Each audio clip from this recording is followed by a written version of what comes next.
அனைவருக்கும் வணக்கம். Government jobs mentor YouTube சேனலை இப்போ தான் ஃபஸ்ட் டைம் பார்க்குறீங்கன்னா நம்ம சேனலை சப்ஸ்கிரைப் பண்ணிட்டு பாருங்கள். தொடர்ந்து கவர்மெண்ட் ஜாப்ஸ் அப்டேட் இந்த சேனலில் கொடுத்துட்டு வந்துட்டுருக்கோம்.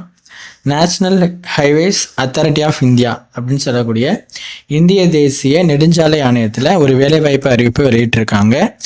NHAI அப்படின்னு சொல்லக்கூடிய இந்திய தேசிய நெடுஞ்சாலை ஆணையத்தில் 84 காலியிடங்களுக்கு ஒரு 5 விதமான பணியிடங்களுக்கு வேலைவாய்ப்பு அறிவிப்பு வெளியிட்டிருக்காங்க. இது வந்து பார்த்தீங்கன்னா உங்களுக்கு டைரக்ட் ரெக்ரூட்மெண்ட், அதாவது நிரந்தரமான அரசு வேலை அப்படிங்கிற மாதிரி மென்ஷன் பண்ணியிருக்காங்க. எந்த மாதிரி பதவிகள் அப்படின்னு பார்த்தீங்க அப்படின்னாக்கா deputy manager, library information assistant, junior translation officer, accountant, stenographer, இந்த மாதிரியான பதவிகளுக்கு தான் அவங்க வேலைவாய்ப்பு அறிவிப்பு வெளியிட்டிருக்காங்க. இந்த போஸ்ட்டுக்கான விவரங்களை நம்ம இந்த வீடியோவில் பார்க்கலாம். ஸ்கிப் பண்ணாமல் பாருங்கள், தெளிவாக பார்த்துட்டு அதுக்கு பிறகு நீங்கள் அப்ளை பண்ணுங்கள். National highways authority of India அப்படின்னு சொல்லக்கூடிய இந்திய தேசிய நெடுஞ்சாலை ஆணையத்தில் தான் இது அறிவிப்பு வெளியிட்டிருக்காங்க. அதான் நிறுவனத்தின் பெயர். இதில் ஃபஸ்ட்டு காலியிடங்கள் என்னங்கிறது பார்த்துடலாம்.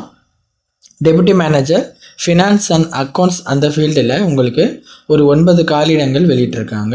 அதற்கான சம்பளம் வந்து 56,100லேருந்து 1,77,500 வரைக்கும் உங்களுக்கு கொடுக்குறாங்க.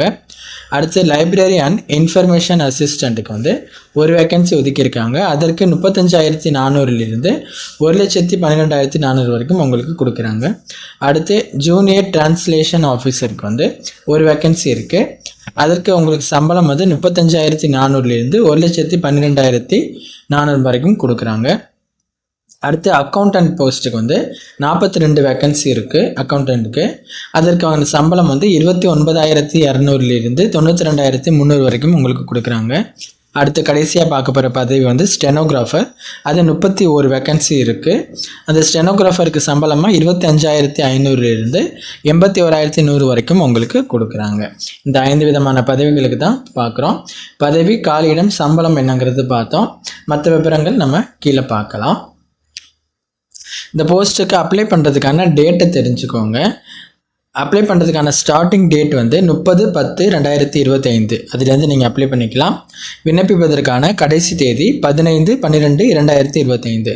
அதாவது டிசம்பர் மாதம் 15ஆம் தேதிக்குள்ளே நீங்கள் இந்த போஸ்ட்டுக்கு அப்ளை பண்ணிக்கலாங்க. அதை உள்வாங்கிக்கோங்க, டேட்டை மறந்துடாதீங்க, அதுக்குள்ளே அப்ளை பண்ணிக்கணும். அடுத்து இந்த பதவிகளுக்கான வயது வரம்பு மற்றும் கல்வி தகுதி என்ன அப்படிங்கிறத நம்ம பார்த்துருவோம். ஒவ்வொரு போஸ்ட்டுக்கும் வயது வரம்பு, கல்வி தகுதியை நான் 1 by 1 சொல்லிட்டு வரேன். First deputy manager finance and accounts. அதுக்கு வந்து நீங்கள் MBA முடிச்சிருக்கீங்க, MBAயில் ஃபினான்ஸ் முடிச்சிருக்கீங்க அப்படின்னா இந்த போஸ்ட்டுக்கு அப்ளை பண்ணிக்கலாம்.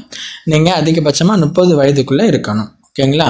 அடுத்து வயது தளர்வு உண்டு எல்லா போஸ்ட்டுக்குமே நான் உங்களுக்கு சொல்கிறேன். இவங்க ஃபஸ்ட்டு கொடுத்துருக்க வயது வரம்பு தெரிஞ்சுக்கோங்க. இந்த டெபுட்டி மேனேஜருக்கு 30 வயதுக்குள்ளே இருக்கணும். அடுத்து லைப்ரரி அண்ட் இன்ஃபர்மேஷன் அசிஸ்டண்ட்டுக்கு பேச்சுலர் இன் லைப்ரரி சயின்ஸ் முடித்தவங்க அப்ளை பண்ணிக்கலாம். இதற்கும் நீங்கள் 30 வயதுக்குள்ளே இருக்கணும். அடுத்து ஜூனியர் டிரான்ஸ்லேஷன் ஆஃபீஸருக்கு நீங்கள் மாஸ்டர் டிகிரி முடிச்சிருக்கணுங்க. இங்கிலீஷ் அண்ட் ஹிந்தி இது ரிலேட்டடாக நீங்கள் மாஸ்டர் டிகிரி முடிச்சிருக்கணும். அது ஒரு சப்ஜெக்டாகவும் படிச்சிருக்கணும்னு சொல்லியிருப்பாங்க.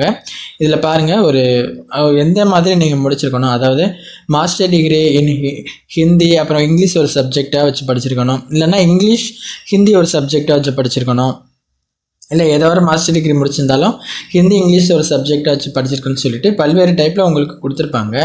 அதெல்லாம் நீங்கள் பாருங்கள் இந்த போஸ்ட்டுக்கு அப்ளை பண்ணுறவங்க. ஆனால் மாஸ்டர் டிகிரியில் தான் முடிச்சிருக்கணும்.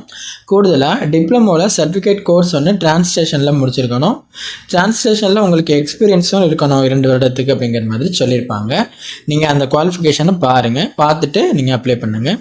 இந்த ஜூனியர் டிரான்ஸ்லேஷன் ஆஃபீஸருக்கும் நீங்கள் 30 வயதுக்குள்ளே இருக்கணும். அடுத்து நம்ம பார்க்க போகிற பதவி அக்கௌண்டன்ட். அக்கௌண்டன்ட்டுக்கு வந்து நீங்கள் பேச்சுலர், ஏதாவது ஒரு பேச்சுலர் டிகிரி முடிச்சுட்டு கூடுதலாக இன்டர்மீடியட் இன் சார்ட்டர்ட் அக்கௌண்ட் CA அல்லது CMA முடிச்சிருக்கணுங்க. பேச்சுலர் டிகிரியோட CA முடிச்சிருந்தா ஓகே, இல்லைனா CMA ரெண்டில் ஒன்று நீங்கள் முடிச்சிருக்கணும். இதற்கும் நீங்கள் 30 வயதுக்குள்ளே இருக்கணுங்கிற மாதிரி சொல்லியிருக்காங்க அக்கௌண்டன்ட்டுக்கும். அடுத்து ஸ்டெனோகிராஃபருக்கும் பேச்சுலர் டிகிரி, ஏதாவது ஒரு டிகிரி முடிச்சுட்டு கூடுதலாக இந்த குவாலிஃபிகேஷன் இருக்கணும்னு சொல்லியிருக்காங்க. அது என்ன அப்படின்னா, இப்போ dictation of 5 minutes at the speed of 80 words per minute in ஷார்ட்ன்னு சொல்லியிருக்காங்க. நீங்கள் அதை இது பண்ணிக்கணும். அதை இந்த தகுதியும் உங்களுக்கு இருக்கணும். ஷார்ட் வந்து உங்களுக்கு 80 words per minute இருக்கணும் ஷார்ட் ஹேண்டில், அது சொல்லியிருக்காங்க. அது மட்டும் இல்லாமல் டிரான்ஸ்கிரிப்ஷன் டைமில் வந்து பார்த்தீங்கன்னாங்க 50 minutes for English and 65 minutes for ஹிந்திங்கிற மாதிரி சொல்லியிருக்காங்க. நீங்கள் அந்த தகவலையும் உள்வாங்கிக்கோங்க. இந்த குவாலிஃபிகேஷன் கூடுதலாக இருக்கணுங்க, அதை தெரிஞ்சுக்கோங்க. ஓகேவா? இதுக்கு நீங்கள் ஸ்டெனோகிராஃபருக்கு 28 வயதுக்குள்ளே இருக்கணும் அப்படிங்கிற மாதிரி சொல்லியிருக்காங்க. மற்ற விவரங்களை பார்க்கலாம். ஃபஸ்ட் நான் வயது சொல்லியிருந்தேன், வயது தளர்வு உண்டுன்னு சொல்லியிருந்தோம் இல்லையா? அது என்னன்னு பார்த்தீங்கன்னா SC STக்கு 5 வருடங்களும், OBCக்கு 3 வருடங்களும், BWBDக்கு வந்து 10 வருடங்களும் வயது தளர்வு கொடுக்குறாங்க. இப்போ நீங்கள் BWBDயில் வந்து ஜென்ரல் யூஆராக இருந்தீங்கன்னா 10 வருடங்கள், OBCக்கு 13, SC STக்கு 15. ஓகேவா? அந்த வயது வரம்பை செக் பண்ணிக்கோங்க. அடுத்து இந்த போஸ்ட்டுக்கு அப்ளை பண்ணுறதுக்கான ஃபீஸ் இருக்குது. அன்ரிசர்வ்டு, OBC, EWS இவங்களுக்கெல்லாம் 500 ரூபா அப்ளிகேஷன் ஃபீஸ் இருக்குது. அடுத்து SC ST BWBDக்கு வந்து அப்ளிகேஷன் ஃபீஸ் கிடையாது. ஓகேவா? மற்றவங்களுக்கு மட்டும் 500 ரூபா இருக்கும். இந்த போஸ்ட்டுக்கு நீங்கள் ஆன்லைனில் தாங்க அப்ளை பண்ணணும். ஆன்லைனில் அப்ளை பண்ணுறது என்னங்கிறது நான் உங்களுக்கு லாஸ்ட்டாக சொல்கிறேன். அதுக்கு முன்னாடி எப்படி இதை தேர்ந்தெடுப்பாங்க உங்களை அப்படின்னு பார்த்தீங்கன்னா, கம்ப்யூட்டர் பேஸ்டு டெஸ்ட் இருக்கும். அதை தொடர்ந்து உங்களுக்கு இன்டர்வியூ இது மாதிரி வைப்பாங்க. அதை நீங்கள் உள்வாங்கிக்கோங்க. இப்போ ஃபஸ்ட்டு பாருங்கள், டெபுட்டி மேனேஜர் ஃபினான்ஸ் அக்கௌண்ட்ஸ், அதுக்கு வந்து கம்ப்யூட்டர் பேஸ்டு டெஸ்ட் வந்து உங்களுக்கு கொடுத்துருக்காங்க பாருங்கள். அதில் உங்களுக்கு மென்ஷன் பண்ணியிருக்காங்க 2 டயர் எக்ஸாமினேஷன்.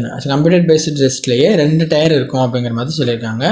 டயர் 1, டயர் 2க்கு நீங்கள் என்ன படிக்கணும், எவ்வளோ மார்க்குக்கு எத்தனை கொஸ்டின்ஸ் இருக்குங்கிற மாதிரி சொல்லியிருக்காங்க. லைப்ரரி இன்ஃபர்மேஷன் அசிஸ்டண்ட்டுக்கு ஒரே ஒரு கம்ப்யூட்டர் பேஸ்டு டெஸ்ட் இருக்கும். அதற்கும் உங்களுக்கு சிலபஸ் இந்த கொடுத்துருக்காங்க, அதை நீங்கள் பாருங்கள். அடுத்து ஜூனியர் டிரான்ஸ்லேஷன் ஆஃபீஸருக்கும் ஒரு கம்ப்யூட்டர் பேஸ்டு டெஸ்ட் இருக்கும். அதற்கு உங்களுக்கு 120 கொஸ்டின்ஸ்க்கு 120 மார்க்குக்கு இருக்கும். அது என்ன படிக்கணுங்கிறது அந்த போஸ்ட்டுக்கு கீழே மென்ஷன் பண்ணிக்கிறத பார்த்து நீங்கள் ப்ரிப்பேர் பண்ணணும். அடுத்து அக்கௌண்டன்ட் போஸ்ட்டுக்கும் உங்களுக்கு 120 கொஸ்டின்ஸ்க்கு 120 மார்க்குக்கு வைப்பாங்க. இதுக்கு என்னென்ன படிக்கணும், பார்ட் 1 பார்ட் 2ல் என்ன படிக்கணுங்கிறது பாருங்கள். அதை தொடர்ந்து உங்களுக்கு ஸ்டெனோகிராஃபருக்கும் 120 கொஸ்டின்ஸ்க்கு 120 மார்க்குக்கு வைப்பாங்க. அதுக்கு என்ன படிக்கணுங்கிறத நீங்கள் செக் பண்ணிக்கோங்க. ஓகேவா? எல்லாத்துக்கும் சிலபஸ் கொடுத்துருக்காங்க. அதுக்கப்புறம் ஸ்டெனோகிராஃபருக்கு மட்டும் ஸ்கில் டெஸ்ட் மாதிரி உங்களுக்கு இருக்கும் கூடுதலாக. அதுக்கு பிறகு இன்டர்வியூலாம் வச்சு உங்களை தேர்ந்தெடுப்பாங்க. இந்த தகவலை உள்வாங்கிக்கோங்க. இந்த examination centre computer based test எல்லாருக்குமே இருக்குது பொதுவாக. அது எங்கே இருக்கும் அப்படின்னாக்கா, எக்ஸாமினேஷன் சென்டர் ஆல் ஓவர் இந்தியாவிலையும் கொடுத்துருக்காங்க. தமிழ்நாட்டில் நமக்கு சென்னையில் எக்ஸாமினேஷன் சென்டர் இருக்கும். அது இல்லாமல் புதுச்சேரியிலையும் உங்களுக்கு எக்ஸாமினேஷன் சென்டர் ஒதுக்கியிருக்காங்க. இன்னும் ஆல் ஓவர் இந்தியாவுக்கு என்னென்ன லொக்கேஷன் அப்படிங்கிறது இதில் பார்த்தீங்கன்னா நீங்கள் தெரிஞ்சுக்க முடியும். ஓகேங்களா? இதில் நீங்கள் உள்வாங்கிக்கோங்க. அவங்க சொல்லியிருக்க 15/12/2025 அதுக்குள்ளே இந்த போஸ்ட்டுக்கு அப்ளை பண்ணிடணும்.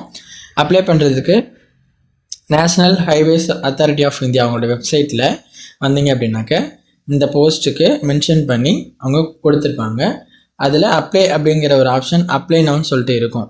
அதை கிளிக் பண்ணிங்க அப்படின்னாக்க உங்களுக்கு ஆன்லைனில் அப்ளை பண்ணுறதுக்கான லிங்க் ஓப்பன் ஆகிடும். இது தாங்க அது. இந்த பேஜில் நீங்கள் வந்துட்டு ரெஜிஸ்டர் பண்ணிவிட்டு அப்ளை பண்ணிக்கலாம். உங்களுக்கு நோட்டிஃபிகேஷனும் அப்ளை பண்ணுறதுக்கான லிங்க்கையுமே நாங்கள் டிஸ்கிரிப்ஷனில் கொடுத்துருக்கோம். அதில் போய்ட்டு பார்த்துட்டு அப்ளை பண்ணுங்கள். வேறு எதுவும் டவுட்னா கீழே கமெண்ட் பண்ணுங்கள். தேங்க்யூ.